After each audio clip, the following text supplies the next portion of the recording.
الحمد لله خالق الوجود من العدم وجاعل النور من الظلم فمخرج الصبر من الألم وملقي التوبة على الندم فنشكره على المصائب كما نشكره على النعم ونصلي على رسوله الأكرم للشرف الأشم والنور الأتم والكتاب المحكم وكمال النبيين والخاتم سيد ولد آدم الذي بشر به عيسى بن مريم ودعا لبعثته إبراهيم عليه السلام حين كان يرفع قواعد بيت الله المحرم فصلى الله عليه وسلم وعلى أتباعه خير الأمم الذين بارك الله بهم كافة الناس العرب منهم والعجم.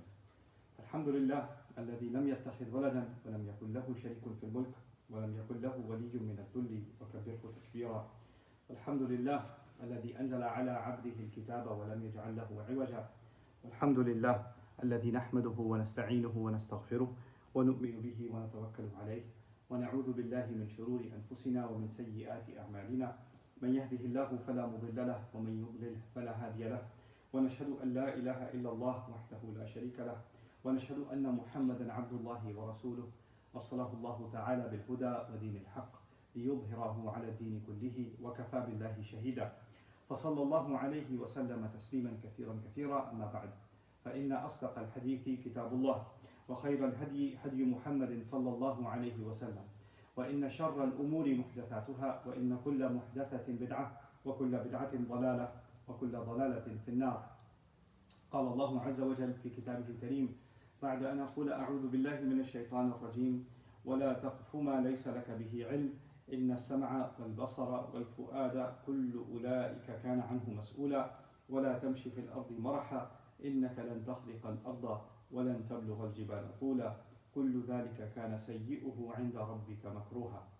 رب اشرح لي صدري ويسر لي أمري واحلل عقدة من لساني يفقهوا قولي اللهم ثبتنا عند الموت بلا إله إلا الله واللهم اجعلنا من الذين آمنوا وعملوا الصالحات وتواصوا بالحق وتواصوا بالصبر آمين يا رب العالمين. In today's khutbah, I'd like to share with you some thoughts on ayahs number 36, maybe even 37 of Surah Al-Isra. This is towards the end of the passage that I've been discussing over the last few weeks in khutbah that Allah Azza wa Jal gave to Rasul Sallallahu Alaihi Wasallam in Surah Al-Isra, almost summarizing the teachings of the previous scriptures. So this is how Ibn Abbas describes a summary of the commandments of the people, of what was given to the people before us. Towards the end of this passage, Allah Azza wa Jal says, وَلَا تَقْفُ مَا لَيْسَ لَكَ بِهِ عِلْمٍ and don't pursue, qafa actually means to follow in the footsteps of someone. And so don't follow up or don't get behind what you don't know anything about. If you don't know about something, don't become a follower of it. So, وَلَا تَقْفُ مَا لَيْسَ لَكَ بِهِ عِلْمٍ. And what this means isn't just, well, if you didn't verify everything yourself, you can't follow it, because at some level, knowledge is about trust. At the end of the day, even those who believed in Rasulullah sallallahu alaihi wasallam placed a trust in him. And those who learned from the Sahaba placed a trust in them. And those who learned from the Tabi'een placed a trust in them. And the greatest of scholars, their students, placed a trust in their teacher, etc. Right? So at some level, there's trust. You can't sit in a class and every time the teacher opens their mouth, say, where'd you get that from? Where's that from? I don't trust you. Prove it to me. It doesn't work that way. But there is a point where you learn enough on your own, where you get to the point where you can make sense of things and verify things and authenticate things, where you might even diverge from your teacher. Where you might even say, okay, I learned something from my teacher, but now that I know enough to do my own study, or I've gotten past the training wheels to be able to do proper research, now I can come to a conclusion that, oh, I don't agree with this portion or that portion because I feel that the truth more lies with something else, right? So what Allah Azza wa Jalla is telling us is something very powerful. There's a balance between, on the one hand, taking knowledge from those that we trust, right? At the end of the day, the relationship between a teacher and a student is a relationship of trust. You don't know any better. A child cannot verify the times table with their teacher. The teacher's going to tell them, and they're just going to memorize it, they're just going to learn it. Later on, they can see, oh yeah, that was right. And they can see it for themselves. But there'll be a time where they can see it for themselves, right? So if somebody's teaching you tajweed, for example, reciting the Quran properly, and they say, this is a gunna, you say, prove it to me. You can't go that way until you learn it enough, and then you can go to other teachers or other sources and say, oh my goodness, my first teacher, the way he taught me gunna, maybe there's some adjustments to be made, right? That can happen. So there's a beginning where you place almost entirely a trust in a teacher. But then you get to a point where you can start thinking for yourself. And you can get to the point where you can start asking more intelligent questions. And it is at that point that the nature of the relationship between a teacher and a student, it changes. It becomes more a discussion than a one-way street, right? In the beginning, the teacher's holding your hand, walking you through every basic thing, right? But then when the student gets advanced enough, like even for my Arabic students, for example, in the beginning I have to hold their hand and literally walk them through every basic thing. But then later on, they can say, Ustad, I read in this book what you said this. Or I researched here and they're saying this about this principle of grammar, but you're saying this. Where did you get your concept from, etc.? And we can have a debate and a discussion. And in some cases, I can even be corrected and say, you know what, I'm going to revise what I used to think. And the student can actually end up teaching the teacher something, right? This is how knowledge moves forward.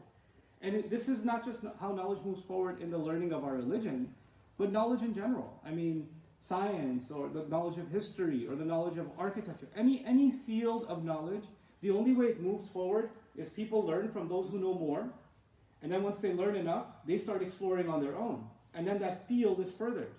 Now more exploration has happened, more is learned now. So what we know about medicine today is built on the backs of those from previous generations that knew medicine much less than us, but we wouldn't know what we know if we didn't build it on top of what they had, right? So that's, and in their entire, progress, that entire evolution of thought and of knowledge, that's captured so beautifully in these words: don't pursue what you don't have knowledge of. Meaning, what you know should be based on something to start with. Have some basis, and then start, and then you know the limits of what you know. So if I've learned something, you and I should have no hesitation in saying, as far as what I've learned, this is what I know to be true.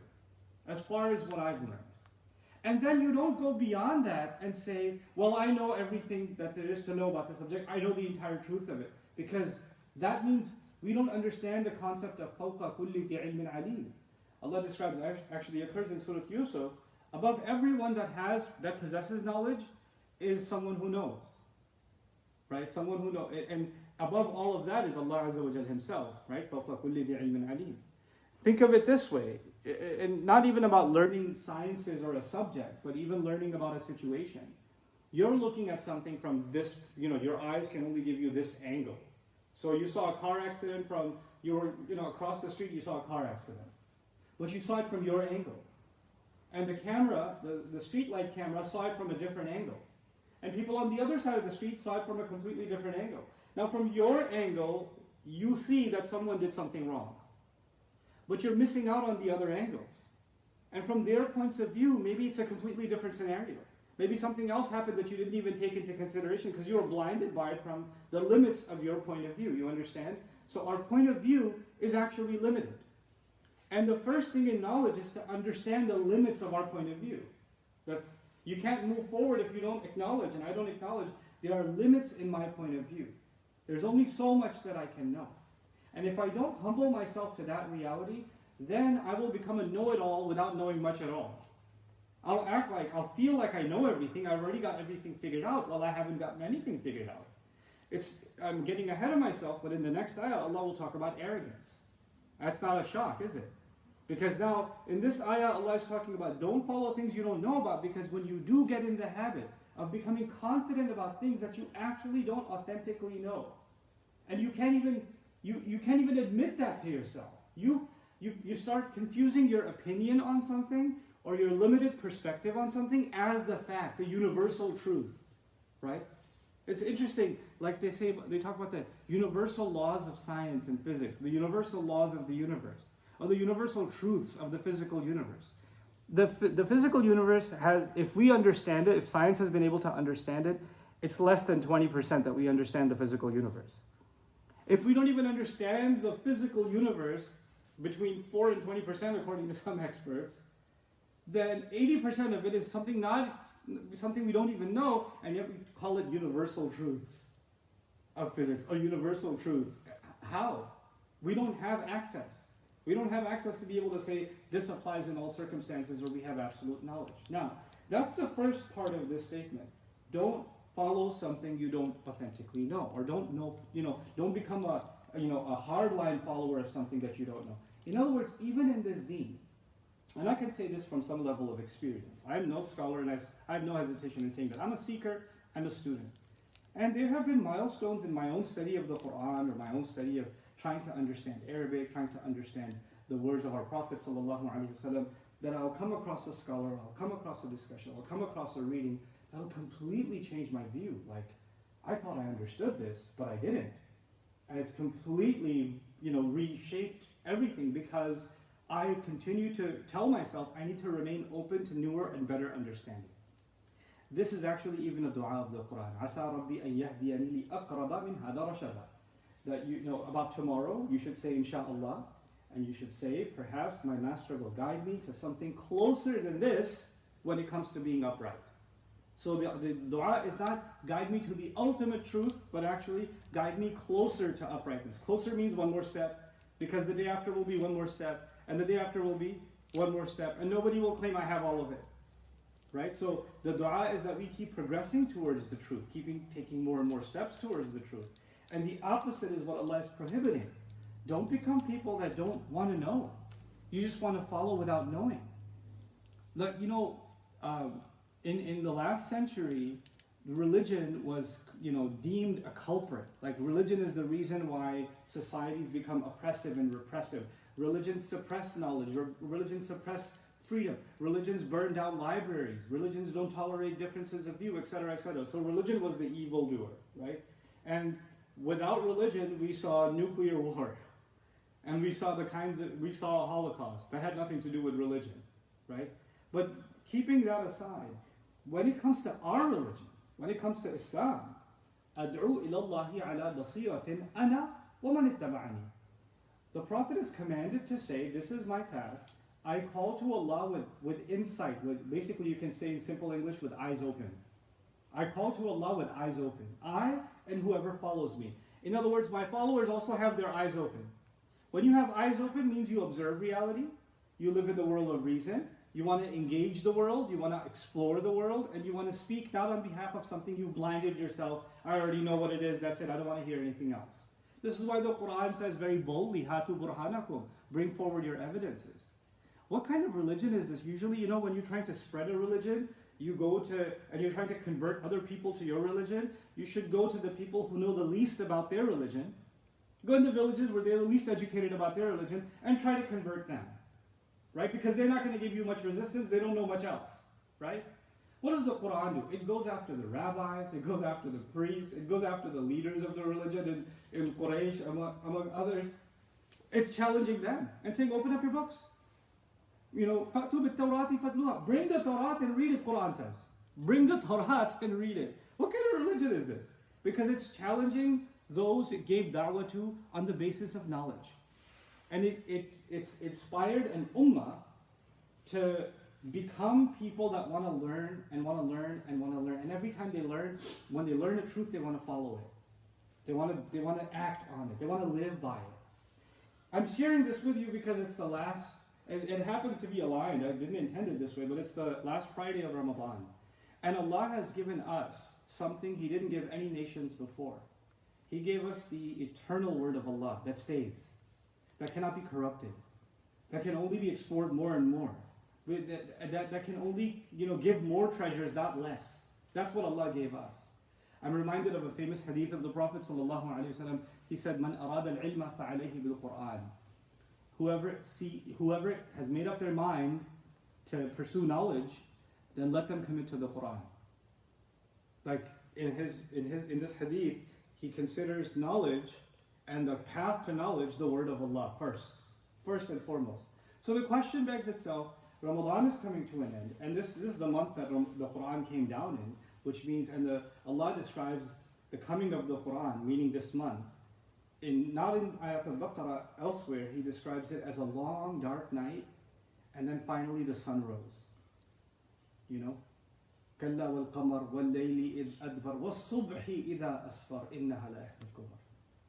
Like the night, the moon, and then as it starts getting weaker, meaning the message of Jesus starting to dwindle, it's been a few centuries, and the night becomes completely dark, and the world is in the darkest time, and then the morning lights, and this is one of the greatest events to ever happen, one of the greatest signs of Judgment Day, meaning the coming of the Quran. نَذِيرًا لِلْبَشَرِ, as a warning to all human beings, to put all human beings in check. So this is the first part of this ayah. Don't pursue what you don't have knowledge of. And don't become hard-lined. Don't become passionate about something you don't know. How much of the troubles of the world are created by mobs, angry crowds, that hear something, don't know enough to know whether it's true or not, and become overly passionate about it, right? And want to defend it or want to attack it because of what they've simply heard without knowing anymore. How many opinions are formed? How much hatred is created? How many lines are drawn? How many divisions even inside the ummah happen because people follow what they don't actually know?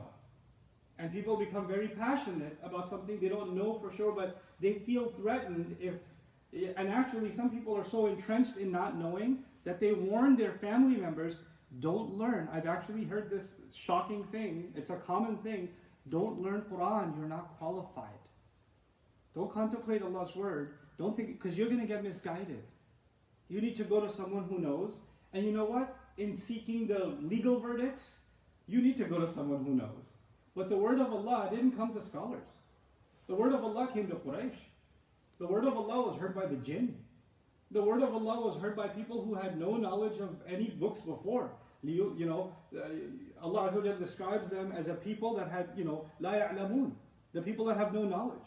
And they were listening to the Quran, and they were contemplating the Quran. And if you think Arabic is the only condition, and once you know Arabic, you can understand the Quran, that's dead wrong. That's just not true. But the message of the Quran resonated with all of humanity. Start somewhere, and don't let someone discourage you from not learning the word of Allah. And by the way, when you sincerely learn the word of Allah, you'll even learn it with humility, meaning you'll come with questions. You'll say, I don't understand this ayah. I don't understand this word. And that's when you're going to go to people who know better. So you've been studying, you've been learning Quran. Tell me about this ayah. What do you understand about this ayah? You're going to read further. You're going to investigate further. That's what Allah Azza wa Jalla wanted out of this book for us. For us, our minds to be engaged. But as I come to the conclusion of this khutbah, this last part is so powerful because it's two statements made inside one ayah. First statement was, don't follow what you don't know about. وَلَا تَقْفُ مَا لَيْسَ لَكَ بِهِ عِلْمٌ. Okay. The second statement is, إِنَّ السَّمْعَ وَالْبَصَرَ وَالْفُؤَادَ كُلُّ أُولَٰئِكَ كَانَ عَنْهُ مَسْئُولًا. No doubt about it, the hearing, the seeing, and the heart. It's an interesting word. And the heart. Each one of them are going to be asked about. كُلُّ أُولَٰئِكَ كَانَ عَنْهُ مَسْئُولًا. Some really remarkable things inside this. First of all, seeing is mentioned before hearing is mentioned before anything else. Hearing first. What does that tell you? That from Allah's divine wisdom, we're learning a hint. When you really want to become a person of knowledge, you have to become what first? A listener. You have to listen carefully. You know what it means to be a good listener? Is to let someone finish what they're saying. Is to actually completely absorb. You know what happens sometimes? We want to listen to something to pick at it what we disagree with. We want to listen to something waiting for a chance to jump. We've already got our jump ready. We're just waiting for the opening. That's not listening. That's not how listening works. That's you listening to speak. That's you waiting to attack. That's you waiting to rebuttal because we're already in a defensive position. When listening happens, what that means is you put your guard down and you want to completely internalize the other's point of view, the teacher's point of view, the book's point of view. Let them say what they're saying. Hear it from the horse's mouth. Hear them out. And then when you've heard them out, then ask your questions. Then rebuttal. Then maybe you know something that disagrees with what you've heard. Right? But the first step is hearing what you hear. Also, Allah is in this ayah saying hearing will be asked about. Which means, what did we spend on? This gift of hearing was supposed to be used for the pursuit of knowledge. Good knowledge. What are we using this gift of hearing for? And then wal-basar, he says, and the seeing. So the hearing and then the seeing. And that's important. Because if you don't listen first, your seeing won't be the same. So you have to listen because let me give you a simple example so you can appreciate this. You see, human beings pass judgment quickly based on what they see. If somebody walked by you, they were dressed a certain way, you can't even help it, you would pass a quick judgment. That's how we process things, right? And if you heard them, they might shock you. They might absolutely shock you, right? So if, for example, if somebody came up here on the mic, we were expecting me to give a khutbah, and it's like a 10-year-old up here, right? Like, what's he going to do? What is this? And then he starts speaking, and you're in shock. Like, wait, what is this? And he has this knowledge that you didn't expect.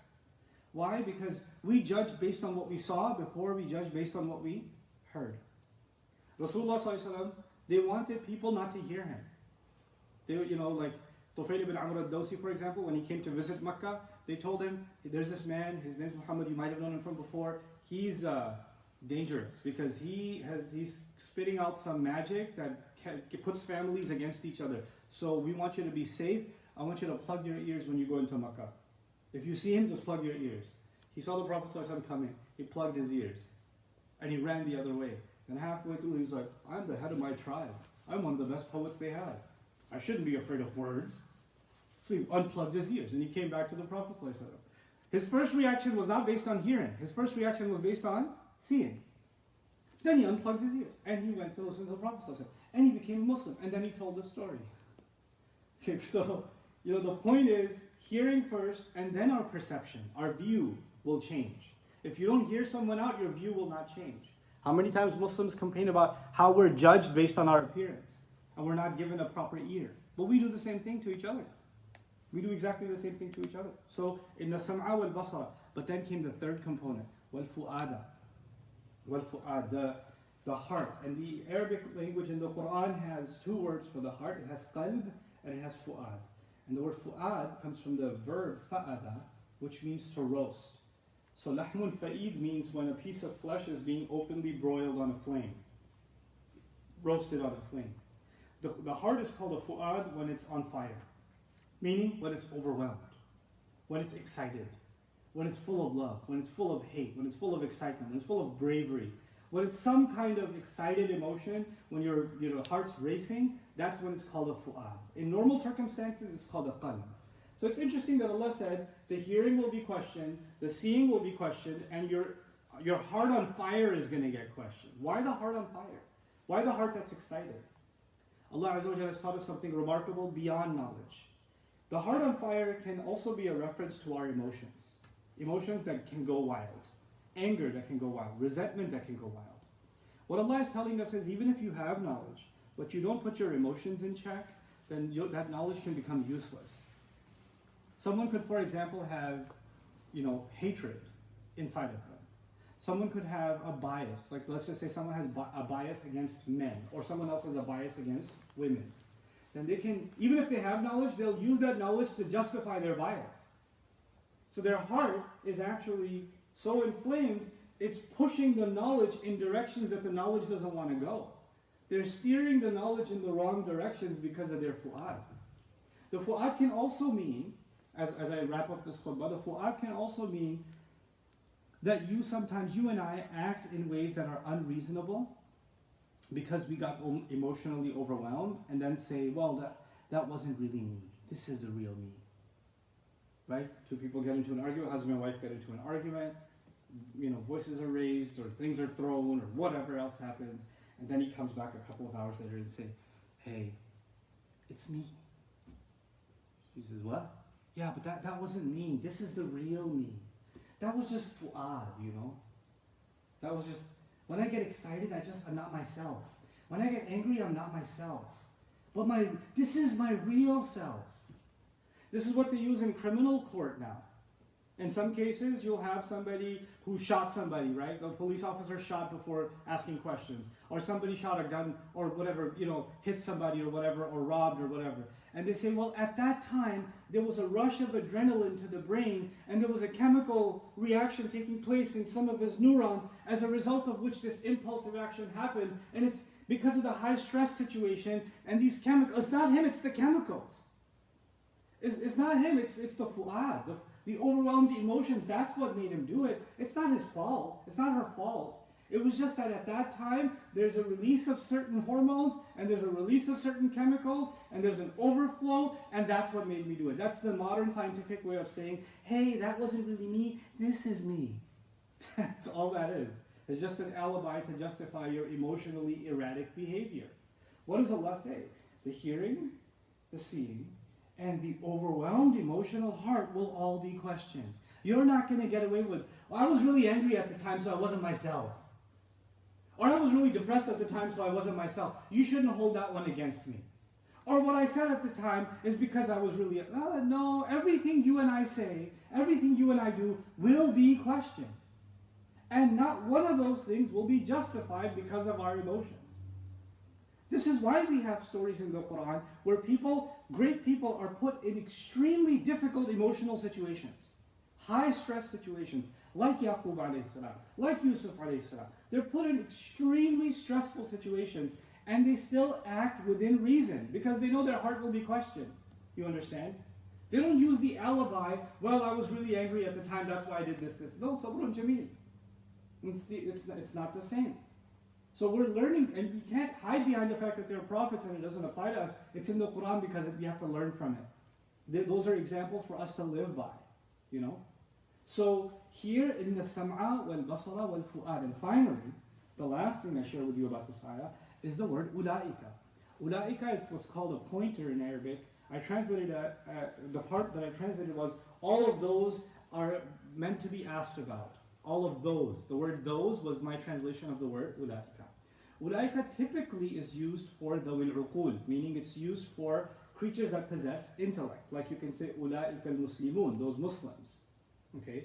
Or ulaika humul mu'minuna haqqa in the Quran, those are the believers. Or ulaika humul kafirun, or those are the disbelievers. Ulaika is not used for things. Ulaika is used for people.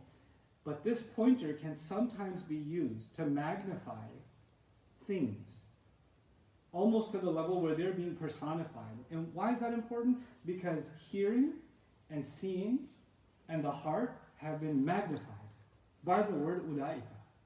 One way of looking at ulaika is Allah has made them a big deal. So the ayah began with knowledge, and then it ended with three things that Allah has made a very big deal that He will be asked, that we will all be asked about, and those are what we hear, what we see, and then how we control our hearts based on what we hear and what we see. كُلُّ أُولَٰئِكَ كَانَ عَنْهُ مَسْئُولًا. May Allah Azza wa Jal make us of those who really put our ears and our eyes and our hearts in the proper direction. And may Allah Azza wa Jal steer us away from the direction that makes our fu'ad, our hearts overwhelmed, and then we act in ways that are not pleasing to Allah, and then we make excuses for ourselves. May Allah Azza wa Jal not make us people of excuses. بَلِ الْإِنسَانُ عَلَى نَفْسِهِ بَصِيرًا وَلَوْ أَلْقَى مَعَاذِيرًا. No, the human being has a pretty good view of himself, even though he makes all kinds of excuses. May Allah not make us a people of excuses. Barakallahu li wa lakum. Assalamu alaikum wa rahmatullahi ta'ala wa barakatuh.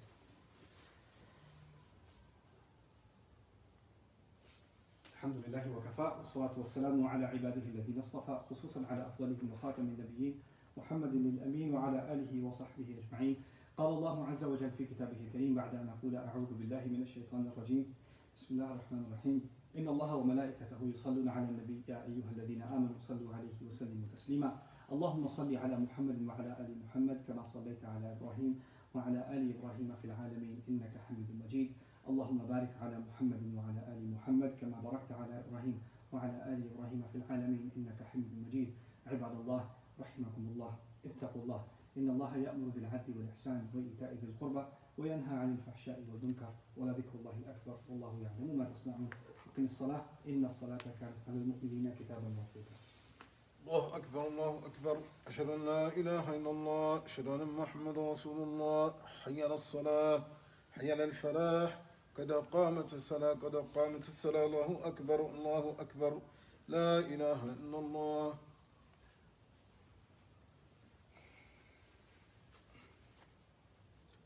الله أكبر.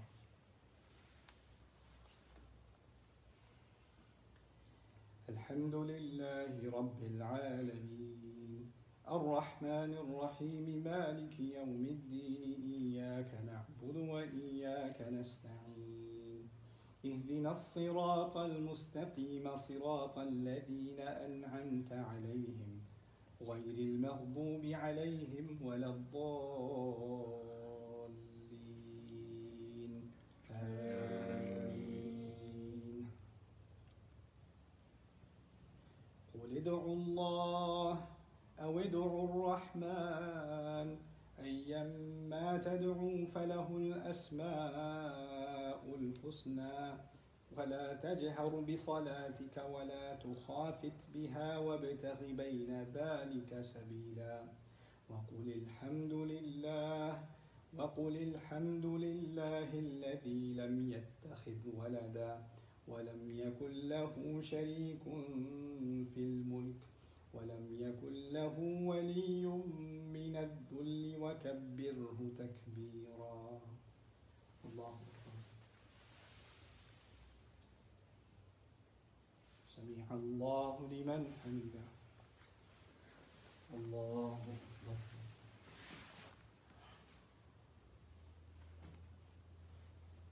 الله أكبر. الله أكبر.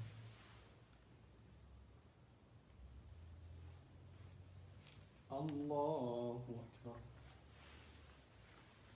الحمد لله رب العالمين الرحمن الرحيم مالك يوم الدين إياك نعبد وإياك نستعين اهدنا الصراط المستقيم صراط الذين أنعمت عليهم غير المغضوب عليهم ولا الضالين آمين. قل لو كان البحر مدادا لكلمات ربي لنفد البحر قبل أن تنفد كلمات ربي ولو جئنا بمثله مددا قل إنما أنا بشر مثلكم يوحى إلي أنما إلهكم إله واحد فمن كان يرجو لقاء ربه فليعمل عملا صالحا ولا يشرك بعبادة ربه أحدا. الله سمع الله لمن حمده. الله أكبر.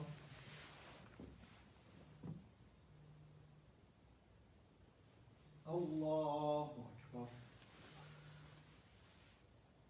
الله أكبر. الله أكبر.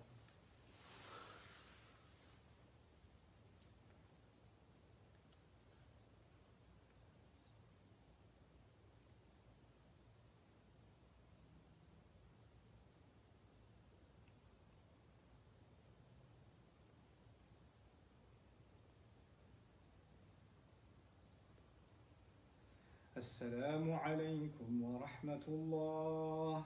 السلام عليكم ورحمة الله.